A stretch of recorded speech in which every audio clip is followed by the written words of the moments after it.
জামাত মানে দুর্নীতিবাজ, জামাত মানে ধর্ষক, জামাত মানে লম্পট, জামাত মানে দেশবিরোধী, রাষ্ট্রবিরোধী এবং সর্বোপরি ধর্মবিরোধী। মারদিয়া মমতাজ এখন নারী বিরোধী বক্তব্য দিচ্ছে, স্কুল কলেজ বিশ্ববিদ্যালয়ের বিরুদ্ধে বক্তব্য দিচ্ছে। তার বক্তব্য হচ্ছে শুধুমাত্র মাদ্রাসার পক্ষে। কারণ কি?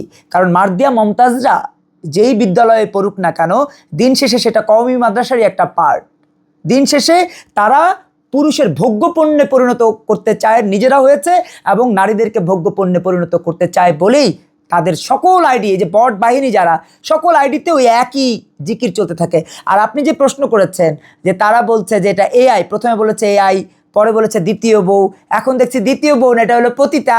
মানে সামগ্রিকভাবে চিন্তা, আপনি একটু গভীরভাবে বিশ্লেষণ করেন না।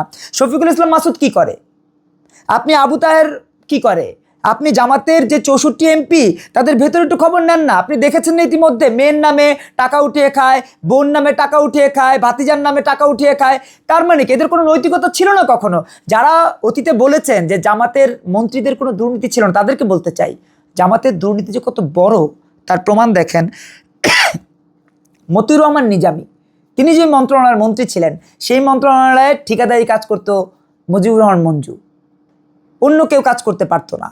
জামাত ছাত্র শিবিরের নেতাকর্মীদেরকে সেই মন্ত্রণালয়ের ঠিকাদারি কাজগুলো দিতেন। যুব দলের নেতারা কাজ পেত না, ছাত্র দলের নেতারা কাজ পেত না, শ্রমিক দলের নেতারা কাজ পেত না।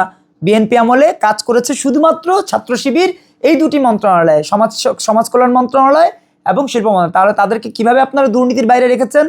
আমরা স্পষ্ট করে বলতে চাই, জামাত মানে দুর্নীতিবাজ, জামাত মানে ধর্ষক, জামাত মানে লম্পট, জামাত মানে দেশবিরোধী, রাষ্ট্রবিরোধী এবং সর্বোপরি ধর্মবিরোধী। জামাত যে কত বড় দুর্নীতিবাজ দেখেন। আপনি সচিবালয়ের গেটে খালি দাঁড়াবেন, আমি বলে দিচ্ছি, যারা আমাদের বিরুদ্ধে গালাগালি করেন, যারা আমাদের বিরুদ্ধে অহেতুক এরকম বাজে মন্তব্য করেন, তারা, আমি তথ্য প্রমাণ দিয়ে বলছি, দেখেন আমি একটা পত্রিকা সম্পাদনাও করি, আমি সেই আলোকে বলছি, আপনারা সচিবালয়ের গেটে গিয়ে দাঁড়াবেন, সকালে 9টার সময় দাঁড়াবেন, দেখবেন যে ওইখানে জামাত ছাত্র শিবিরের নেতারা সিরিয়াল দিয়ে দাঁড়িয়ে আছে। 9টার সময় তারা সিরিয়াল দেয়, অবশ্যই তারা। এবং এই যে দাঁড়ায় যে সকাল 9টায়, সকাল 9টা থেকে বিকেল 5টা পর্যন্ত, ইভেন অফিসিয়াল টাইম শেষ হয়ে যাওয়ার পরেও তাদেরকে দেখবেন যে আনাগোনা করছে, যাচ্ছে আসছে।